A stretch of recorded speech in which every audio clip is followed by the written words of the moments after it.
Welcome to Eggs and Issues, a monthly business forum presented by the Portland Community Chamber of Commerce, bringing timely economic discussion to the region for nearly 40 years. Thank you to our sponsors and partners. Presenting sponsors, Bank of America, Martins Point Healthcare, and Central Maine Power. Cooperating sponsor, Harvard Pilgrim Healthcare. Reception sponsors, Clark Insurance, Key Bank, and Pretty Flaherty. Community corner sponsor, Goral Palmer. Tomorrow's leaders and entrepreneurs sponsors, AAA Northern New England and ProSearch. Coffee sponsor, Skowhegan Savings. Parking sponsor, Vitalius Real Estate Group. Media partners, radio sponsor, WGAN. Print sponsor, The Forecaster. TV sponsor, WMTW Maine CW. Business news sponsor, Maine Biz. With production support provided by Headlight. Venue partner, Holiday Inn by the Bay. And thank you to our special community partners, Anthem Blue Cross Blue Shield, Memic, Spectrum Healthcare Partners, Southern Maine Community College, and the University of Southern Maine. And now, please welcome Portland Community Chamber President, Britt Vitalius. Good morning, and welcome to the December 15, 2022 Eggs and Issues, the monthly business breakfast series brought to you by the Portland Community Chamber of Commerce. My name is Britt Vitalius, and I'm the owner of Vitalius Real Estate Group, a real estate brokerage in Portland, and I'm honored to serve as the volunteer president of the Portland Community Chamber of Commerce. I want to thank all of you for joining us this month, our fourth installment of our 37th season of Eggs and Issues, and our last in-person event of 2022. We're so happy to be back at the Holiday Inn by the Bay in person with all of you here. This morning, we're joined by a group of industry experts to discuss the Maine skiing industry, past, present, and future. But before I invite our panelists to the stage, I want to take just a moment. We're going to thank all of our sponsors of Eggs and Issues who make this event possible. First and foremost, our presenting sponsors, Bank of America, Martins Point Healthcare, and Central Maine Power. I also want to thank our other generous sponsors. Our cooperating sponsor, Harvard Pilgrim Healthcare, our reception sponsor, Key Bank, Clark Insurance, and Pretty Flaherty, our community corner sponsor, Goral Palmer. Today's community corner is the Maine Children's Home. Maine Children's Home is a Waterville-based nonprofit organization that offers programs that build and strengthen families and their children, instilling hope for the future and a better quality of life. Founded in 1899, MCH has evolved with the changing needs of families and children and supports more than 3,000 people each year through programs and services like Family Adoption Program, Family Counseling Center, Journey Program, Connected Family Project, and their ongoing Christmas program.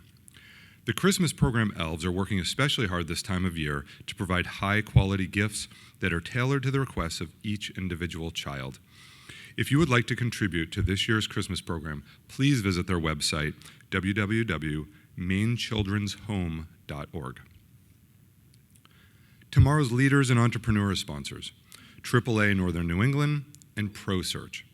Through this program, the Chamber is able to offer students in the region, both high school and college level, an invitation to attend Eggs and Issues at no cost. I believe we have some students from SMCC and Gorham High School here today. If so, please stand and be recognized.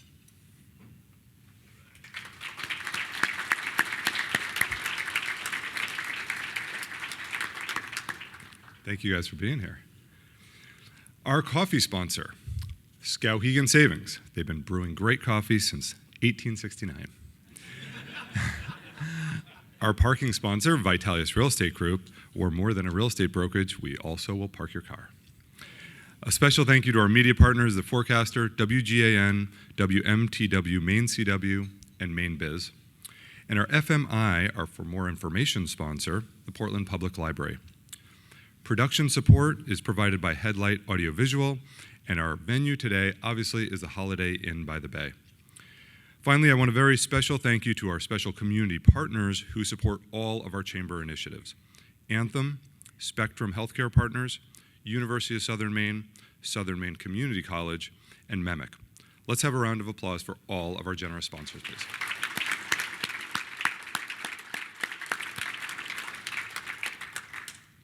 Now on today's presentation.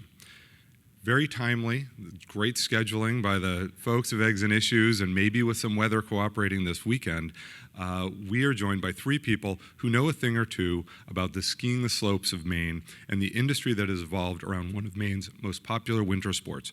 Please welcome our panelists to the stage. Dirk Gowans, Executive Director of Ski Maine. Come on up, guys.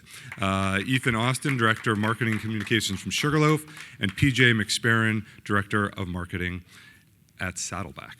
Thanks, guys. No, you're good. You can't see anything like that.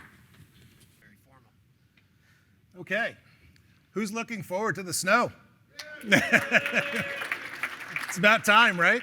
So, yeah, we're really looking forward to it. As we said there, it's pretty timely that it's coming in here. We're ready to get going, and ski season's up and running, and getting 1.5 feet of snow at our ski areas is certainly going to help things.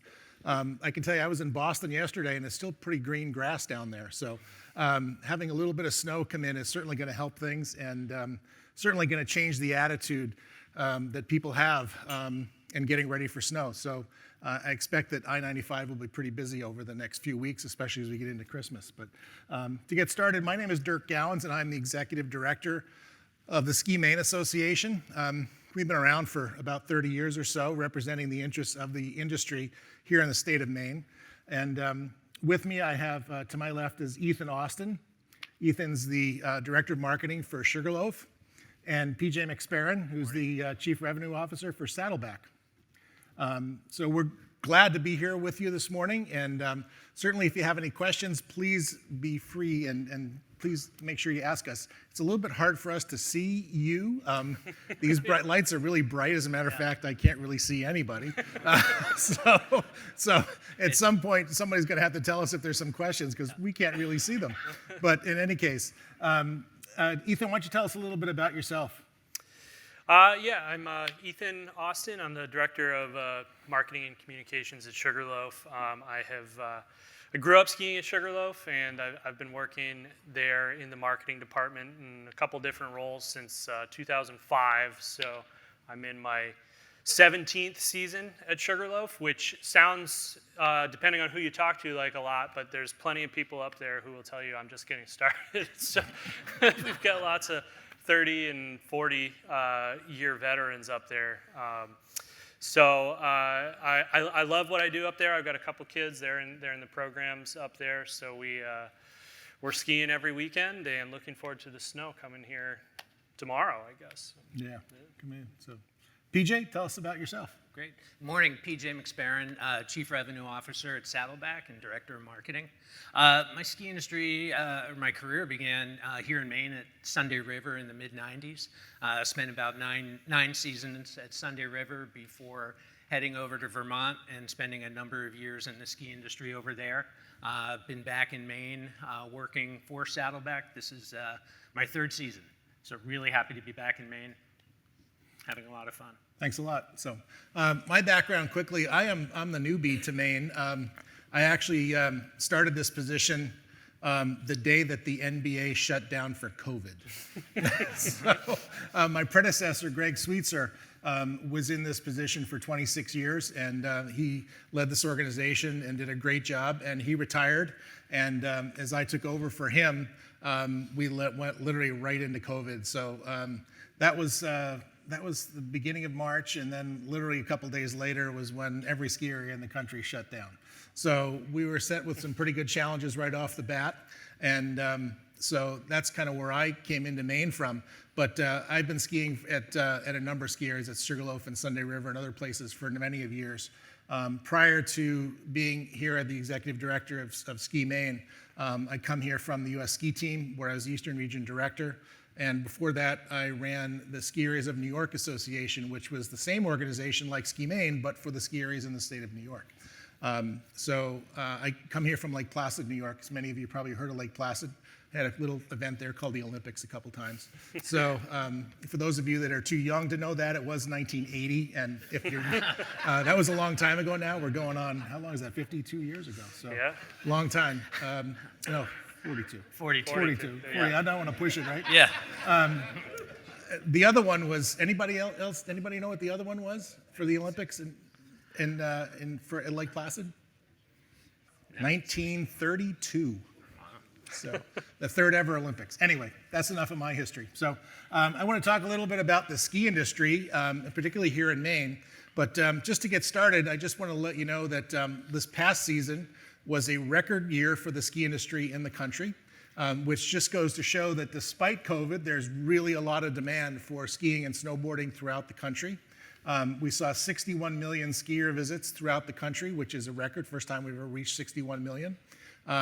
And so it was a really strong year, and it was a really strong bounce back from the COVID year. So the first winter with COVID, which was 2021, was a bit of a challenge for anybody that went skiing that year.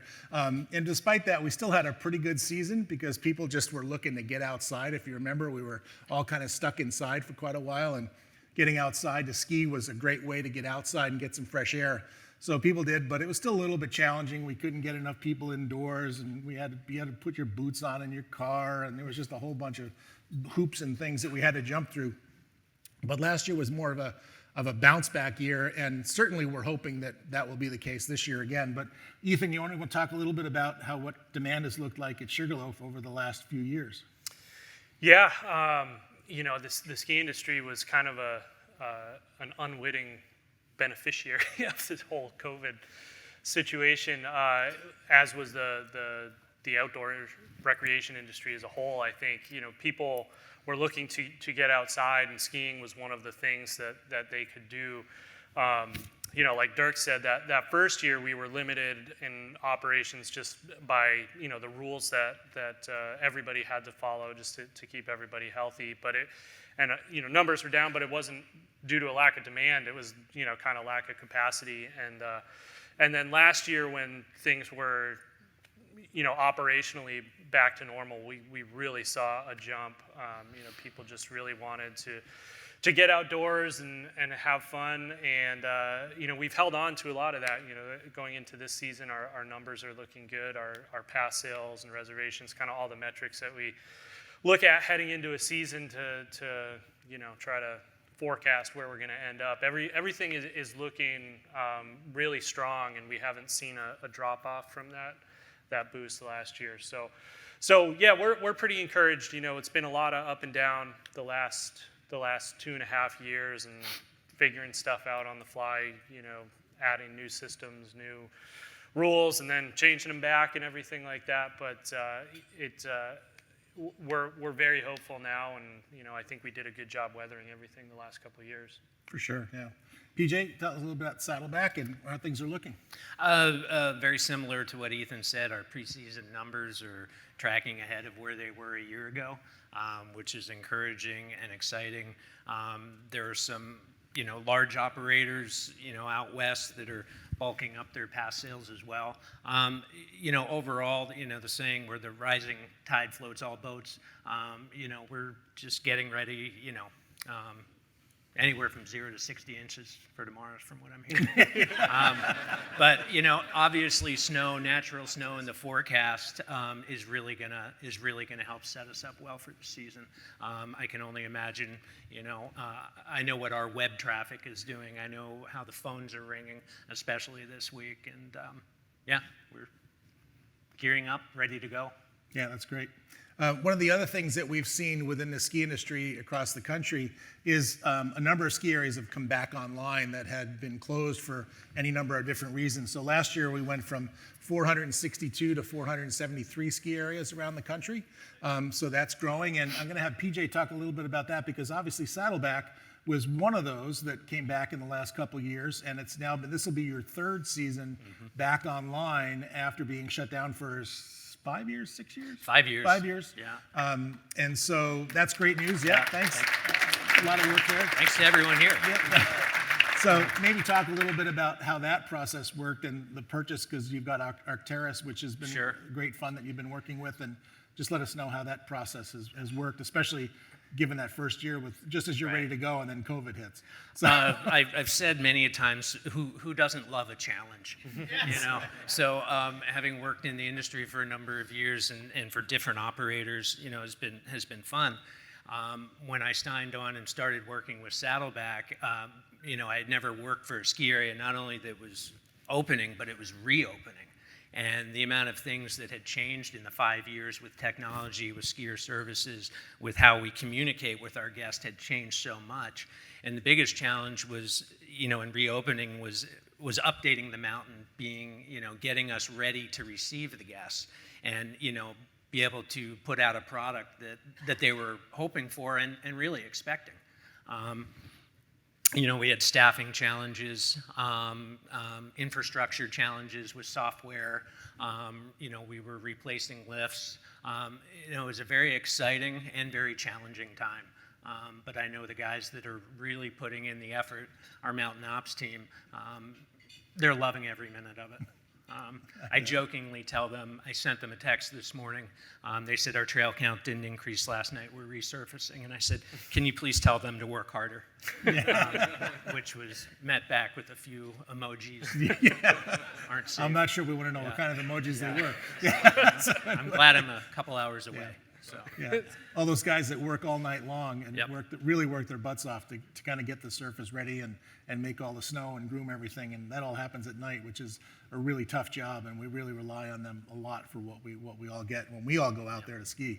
So that's great.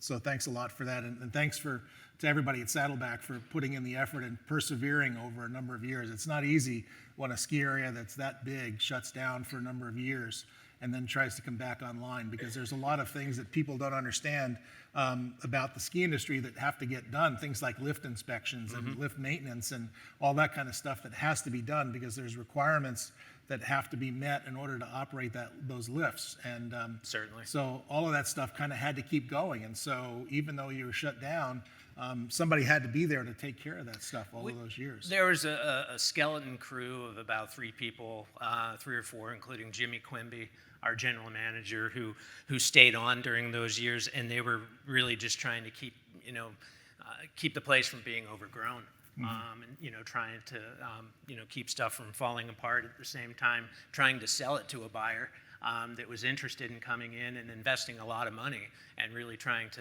turn it back into a viable business for northwestern Maine. For sure, yeah. So speaking of spending a lot of money, the other thing that's happened is we've had a record amount of capital expenditures at ski areas this past year, and that is things like lift improvements, lift expansions, trail expansions, lodge renovations, things like that. So some of the things that have happened there have been, PJ, again, at Saddleback, you guys have installed 4 lifts in the past 2 years. So, that's a big investment on your part that's gone on there. And we've had a lot of other big investments throughout the state of Maine. Ethan, maybe you want to talk quickly about what's gone on at Sugarloaf, and maybe you want to touch briefly on what's happening at Sunday River, since Sunday River is a sister resort of Sugarloaf now that you're owned by the same parent company at Boyne. Sure, yeah. Been sister resorts for a long time now, which is still feels weird to anybody who remembers like the mid-'90s and all the battles with Sugarloaf and Sunday River. But we've been on the same team for for a couple decades now, more.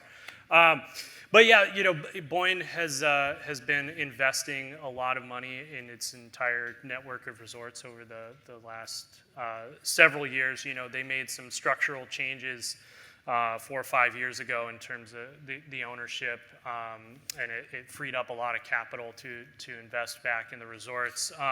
At Sugarloaf, we're in the early stages of what we call our 2030 sort of roadmap for development.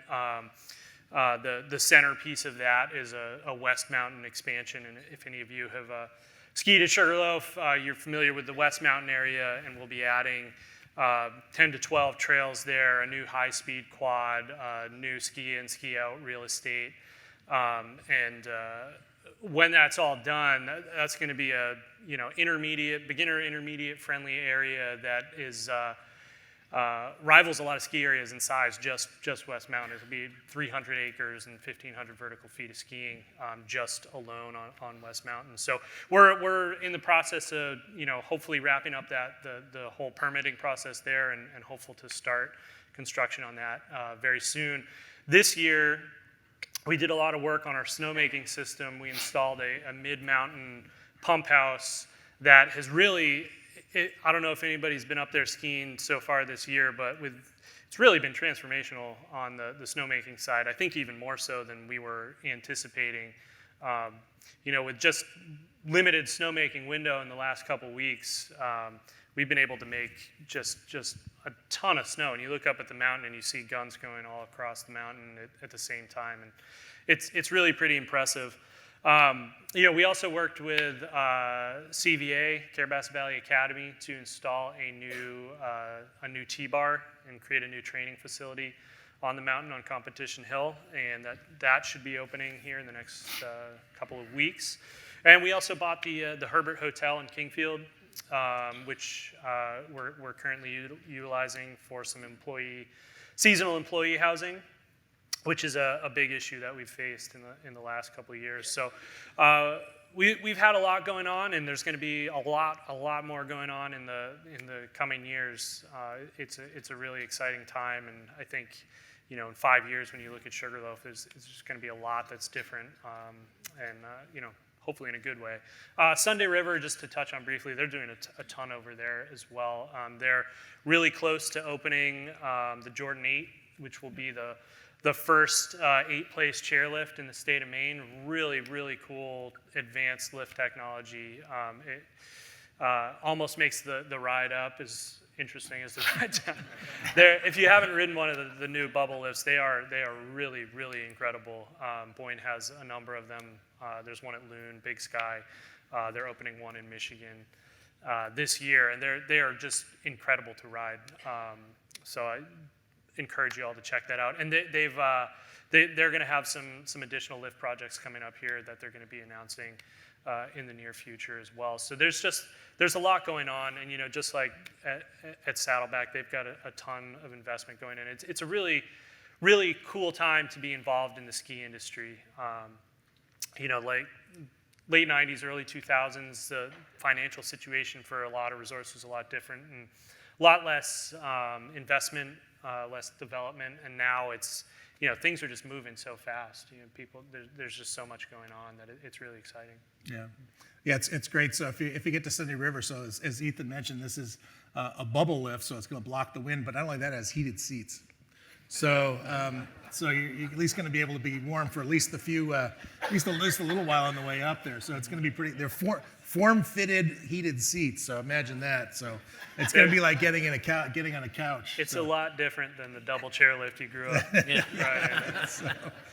And a lot more expensive. A lot more expensive. So PJ, you want to talk a little bit about the projects? Like I mentioned, four lifts in the last 2 years, and lodges and all that kind of stuff. So for me to keep my head straight, my wife said, think about driving up the road because it starts with the road. So we replaced the road. So if you've driven up, that was a joke. Insert laughter. So we redid the Saddleback Mountain Road, which is a much smoother experience to get you there. And then when you up at the lodge, we spent $500,000 renovating the lodge, making it a very safe lodge, new venting system, touchless washrooms and things like that while COVID was going on.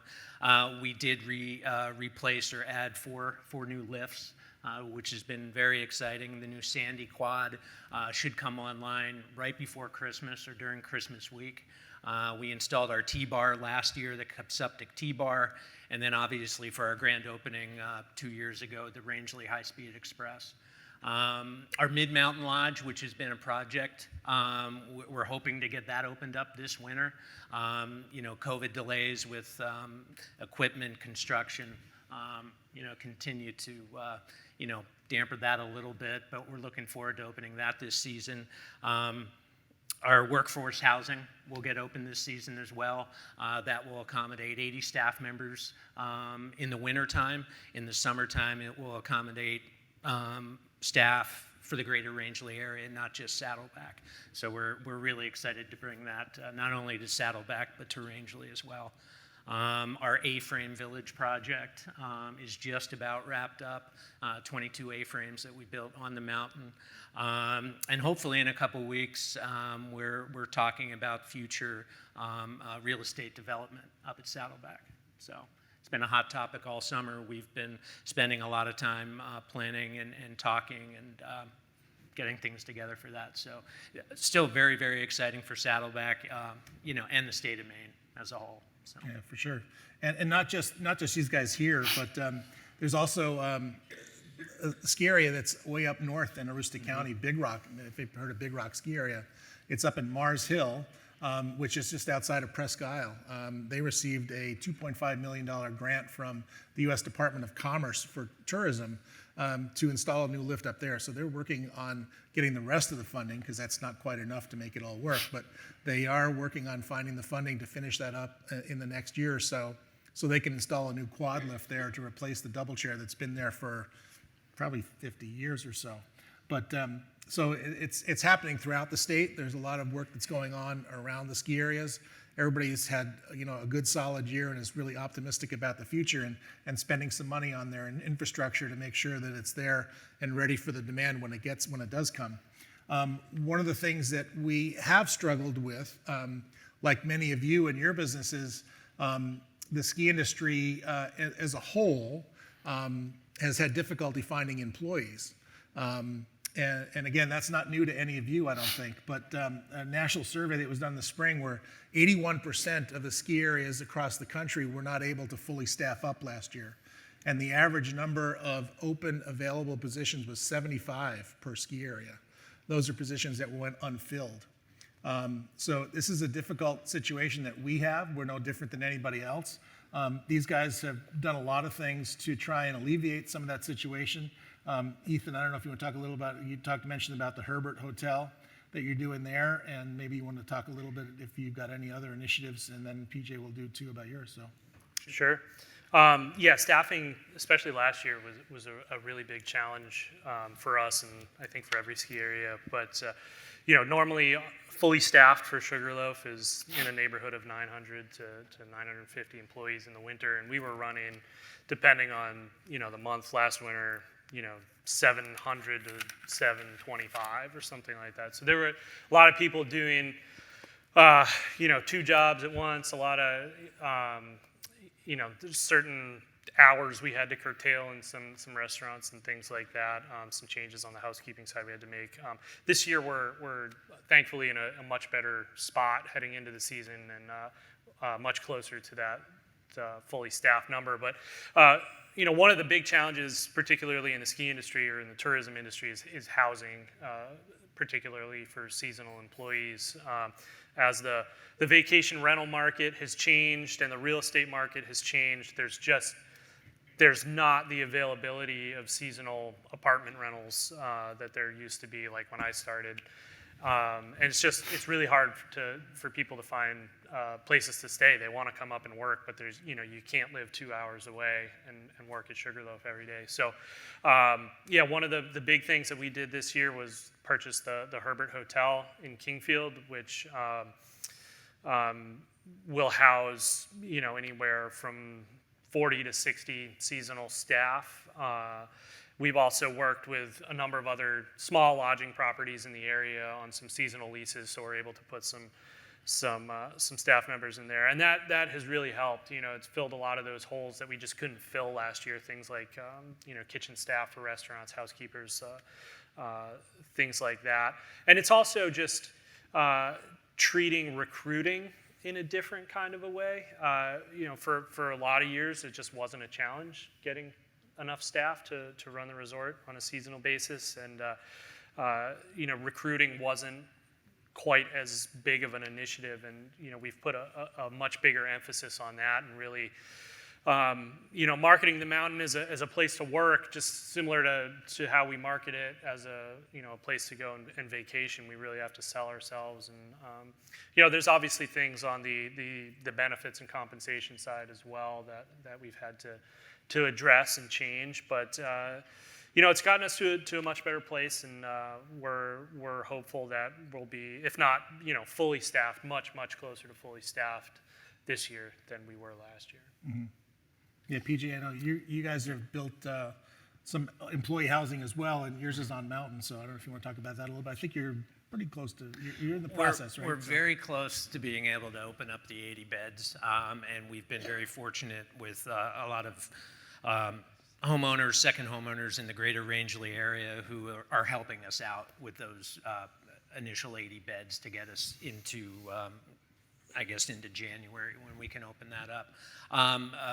We're looking for small gains, like being able to open our pub 7 days a week, stuff like that, because we've learned through COVID and through mistakes that we can't just keep working our staff, our hourly staff. They reach a burnout point. It's not good for them. It's not good for us, and it's not good for the customer. And again, when Arc'teryx came in and purchased Saddleback, the employee housing was identified immediately as a need, more than a want. So again, very fortunate to have that online very soon. Yeah, that's great. So switch to a different topic. We in the ski industry talk about climate change a lot. Climate change is something that affects all of us as ski areas, and it affects us more adversely than most businesses because obviously if it's warm, it's not snowing, and if it's warm, we're not making snow. So clearly we are kind of we feel those effects directly and immediately. I don't need to tell you anything new that November was a pretty warm month. At least in the beginning part of the month. I can remember, I think it was a week or so before Thanksgiving, my wife had me out planting tulips in the garden in shorts. So it was pretty warm, it was 70 degrees, but yet still it turned cold, and Sunday River and Sugarloaf were able to get open by Thanksgiving. Actually, the week before Thanksgiving, because we were at the Boston Ski Show when you guys opened. So, we're able to make snow and do things, and so we're working hard with trying to be as efficient as possible, and as Ethan said, they've been doing some improvements to their snowmaking system, so is Saddleback, and pretty much so is everybody across the state, because we're having to make snow in shorter windows in different kinds of temperatures than we used to. And so we're looking at all of that stuff and how we can be more efficient and do things better than we have in the past. But we're also looking at how we can play our part in reducing our carbon footprint around the country as ski areas. So these guys in particular with Boyne Resorts and also with Saddleback have been on the forefront of some of that stuff, as well as some other ski areas in Maine. And I'll just talk briefly about a project at Mount Abram, which is a mid-sized area that's near Bethel. Mount Abram installed a solar farm in 2014. I think it came online in 14 or 15. You may know that a little bit more, PJ, but I think it was 14 or 15 it came online. So we're talking about quite a while ago. This already came online, and they're almost 100%, all their electric needs are almost 100% met by that solar farm. Saddleback just recently installed a 7-megawatt solar farm as well on your property. So maybe you want to talk a little bit about that process and how that's been going for you guys. Sure, it's been going well. Saddleback will use 50% of our electricity from that solar farm, and I'm trying to get the numbers right. It's going to offset 14 million pounds of carbon annually. And the 50% that we use is 25% of that solar farm's output. So it'll benefit us, again, the community, be sold elsewhere. So another great project.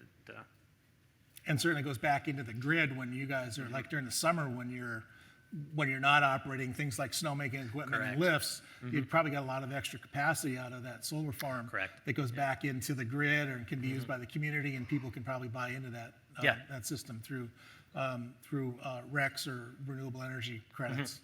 things like that. So, these are things that ski areas are trying to do. And the same thing with Mount Abram. During the summer, they don't use all of the solar power that they generate. So it goes back into the grid to help out other infrastructures around the country, particularly around Maine. Ethan, Boyne Resort is part of the Forever Project, which is a group of the major ski area operators in the country that have committed to being carbon neutral by 2030. So we're at coming on 2023. So we're working on, everybody's working on getting to that point. And I think that you guys are pretty close as it is right now, I believe. Yeah, the Forever Project, like you said, is a commitment to be carbon neutral by 2030. And it's a complex thing when you're talking about ski resorts, just because of all of the different areas of operation and really just the amount of electricity it takes to run a ski resort. All your lifts run on electricity, your snowmaking, and then obviously everything else. So it's a complex thing, but looking at it, attacking it in different ways, one of which is efficiency.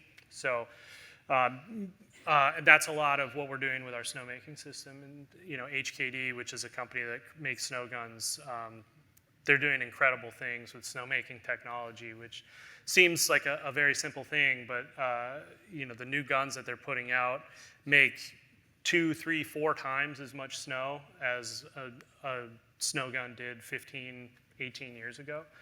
So with the same amount of electricity, you're just able to make a lot more snow. So we make a ton more snow now than we did 10 or 15 years ago, and the amount of electricity that we're using to do it has not increased at the same rate. Looking at sources of electricity is another one. We have explored different opportunities for things like wind and solar, and while we don't have anything directly in the pipeline right now, I think that'll be a piece of this equation in the coming years. RECs, renewable energy certificates and offsets are another big part of it. Boyne purchased enough of those a year ago to offset the electricity use across the entire network of resorts. So there's a lot that goes into it, and it's something that we and the industry take really seriously.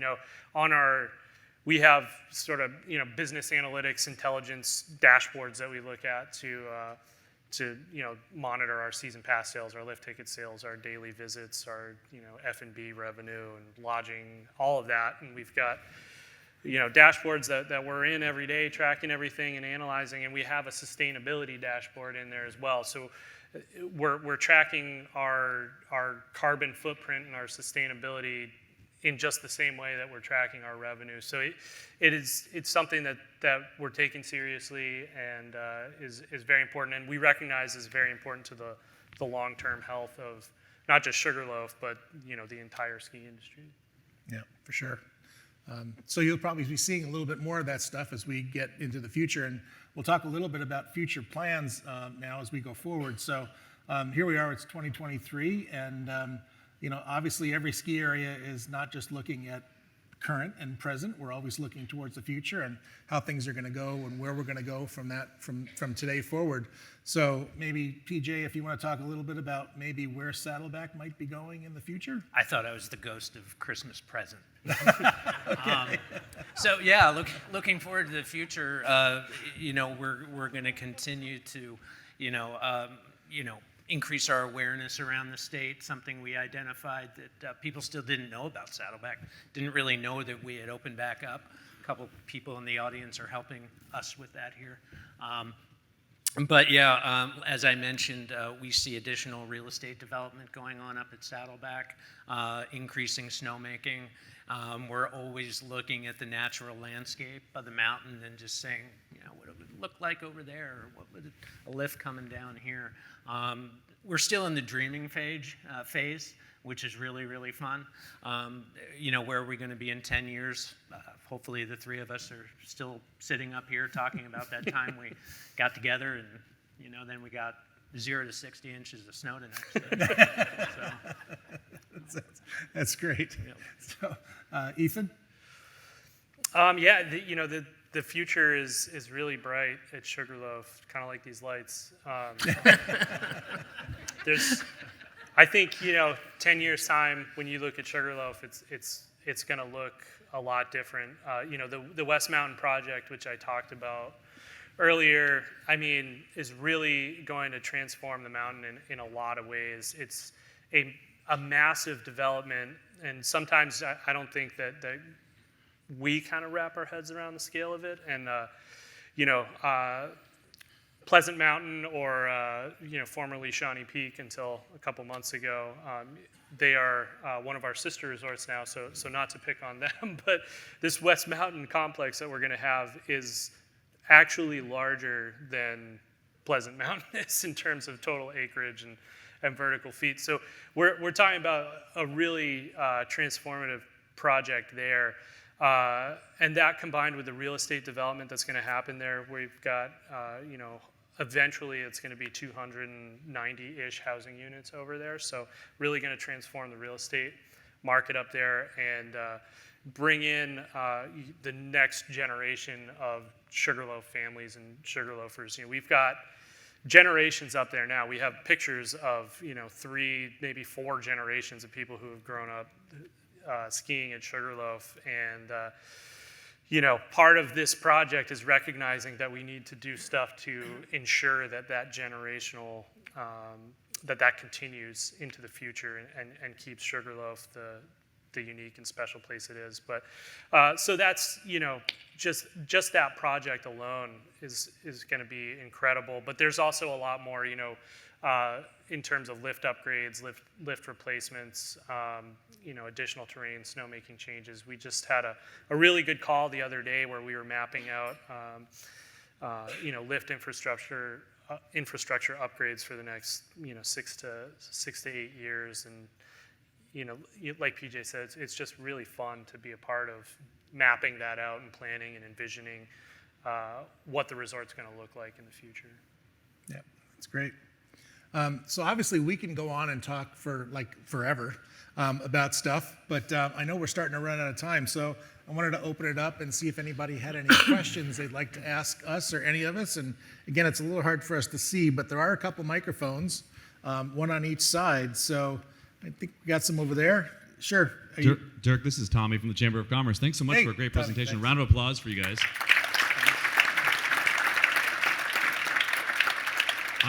I had a quick question for you. You mentioned the growth in skiing nationwide, and I just was curious if there's anything that Ski Maine, or by extension each of the resorts that are represented today, are doing to attract new, group of skiers, whether it be young folk or transplants or new Mainers. Can you talk about that a little? Sure. I can tell you that, obviously we're reaching out to try and develop new skiers and riders. That's something that the industry has been doing we recognized the NSAA growth project started right around the late 90s. And looking at trying to see if we can develop new skiers and snowboarders, because clearly we need to keep teaching more and more people to ski and snowboard. And through all of the research that we've done, we found that it's much easier to learn when you're younger. Probably because your bones don't break as easily. But the main thing is you don't have as far to fall when you're only about that tall. So it's much easier to learn when you're only about 4, 5, 6 years old. And than it is when you start getting older. So we're trying to do as much as we can to try and get those younger kids to get out there and learn how to ski. I don't know if you guys have any projects that you guys have been working on, but go ahead and anything you got? We definitely work with Maine Winter Kids, the program. We've got programs with Winter Kids on Thursdays and Sundays throughout the season, which makes it very, very affordable, if not free, for kids to come up and go skiing. We'll continue. We're going to, hopefully, right after the new year, we'll come out with Maine Days. We'll do some discounts for folks inside the state. Some exciting programs there. Sure. Yeah. Yeah, specifically what Dirk was talking about, that's a lot of the impetus behind some of the development projects that we're doing is really enhancing the experience for that beginner intermediate level of skier, and helping to bring new people in while, staying true to our core, the core Sugarloaf experience that everybody's always had. The other thing that's really driving a lot of the growth in the ski industry is on the product side. Between Epic Pass and Icon Pass, they're now selling 3.5 million passes a year. They're approaching 35-40% of the total market. And the way that people are able to purchase skiing now and be able to buy a pass that allows them to ski at all these different resorts at a relatively affordable rate.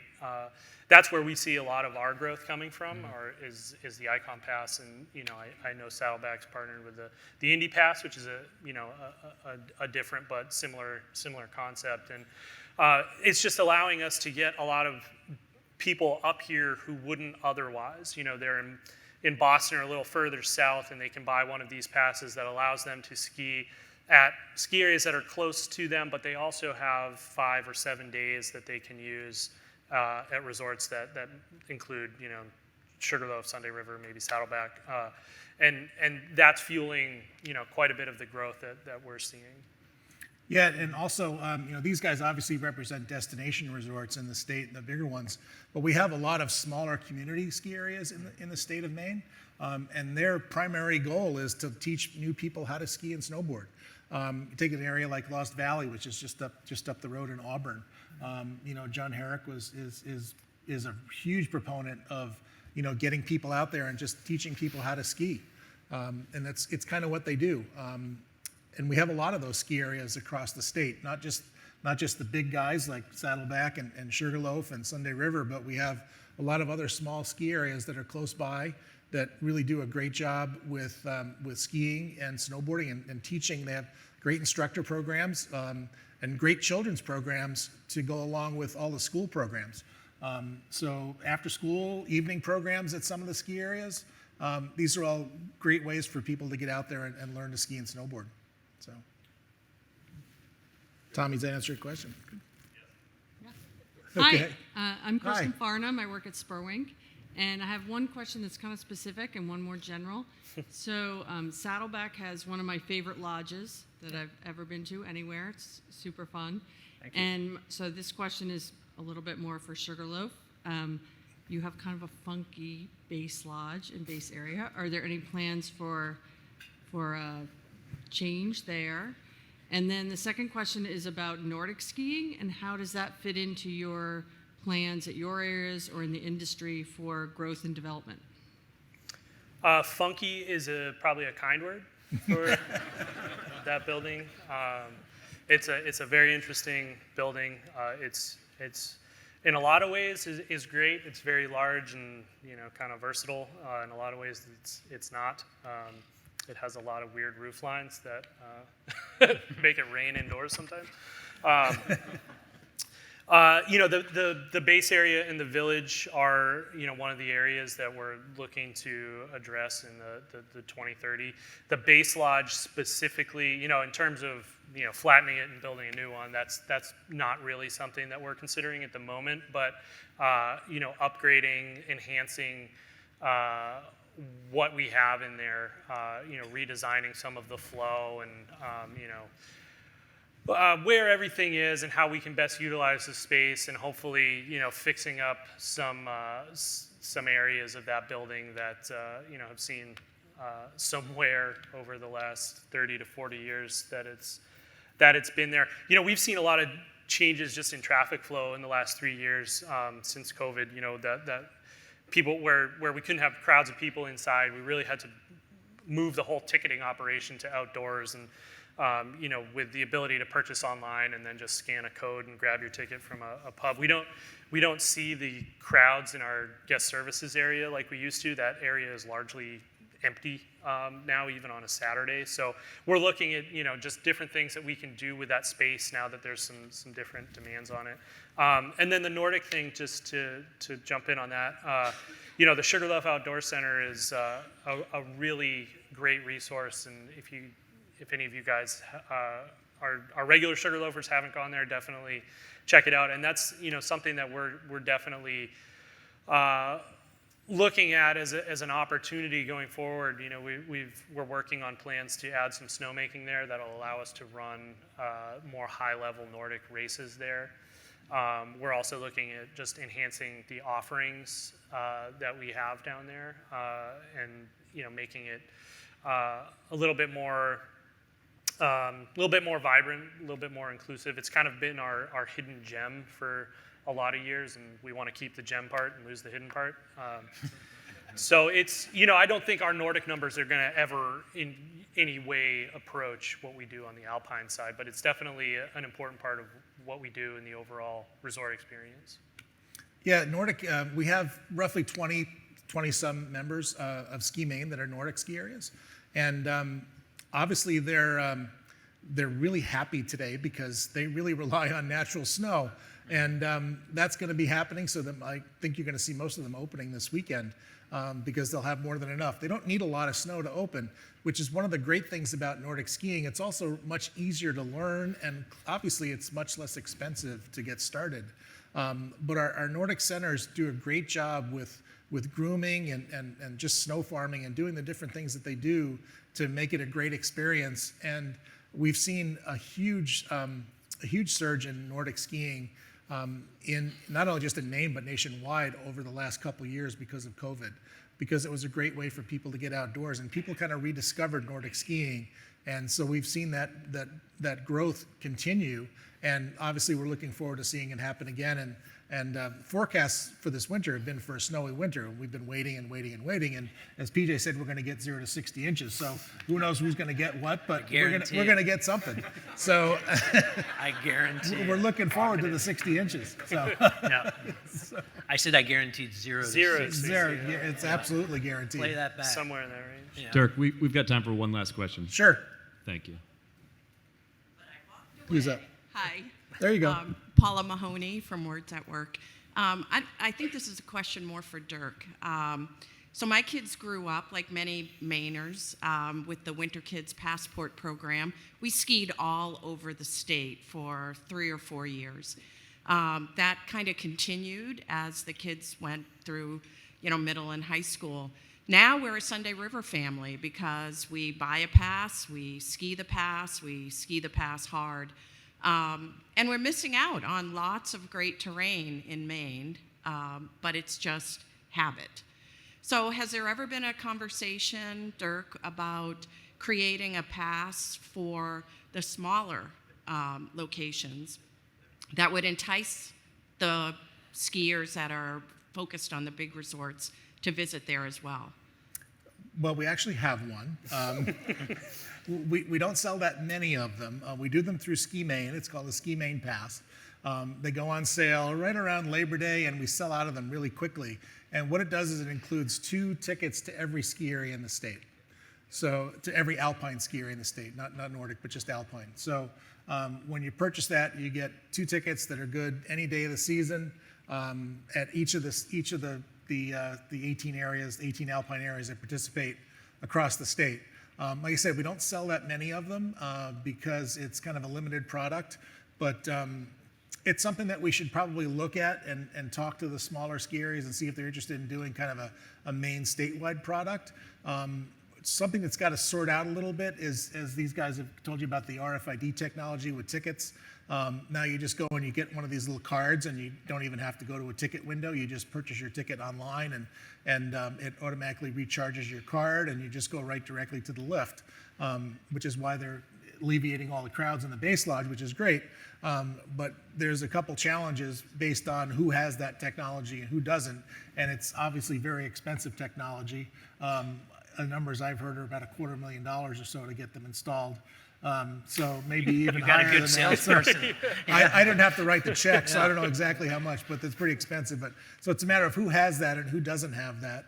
and trying to work through the logistics of making that work. But thank you for your suggestion there. I think it's something that we should look at for the small guys to see if we can get people to ski around the state a little bit more. Thanks. Thank you. Thank you. Okay. Thank you so much. We're all excited for a great season. We appreciate you guys being here and sharing some insights. A lot of great successes. It's incredible how much investment is going into this industry and how big a part of it is for our state, our identity, and part of why we all love being here in Maine. So thanks for being here this morning. Yeah. Thank you. 60 inches, 60 inches, 60 inches. So just stay tuned for future updates, and we want to encourage everyone to sign up for the Chamber's Advocacy and Events newsletter by scanning the QR codes on your tables. If you look at that, point your phone at it, you can sign up. You can find a complete list of all the Chamber's upcoming events on the Chamber's website, portlandregion.com. And finally, we hope to see you all at our next Eggs and Issues, January 12th, where we're going to be talking to the President and CEO of Jackson Laboratories, Lon Carden. Thank you all for being here this morning. Have a happy and safe holiday season. We'll see you all next year. Thanks very much. Thank you. Thank you.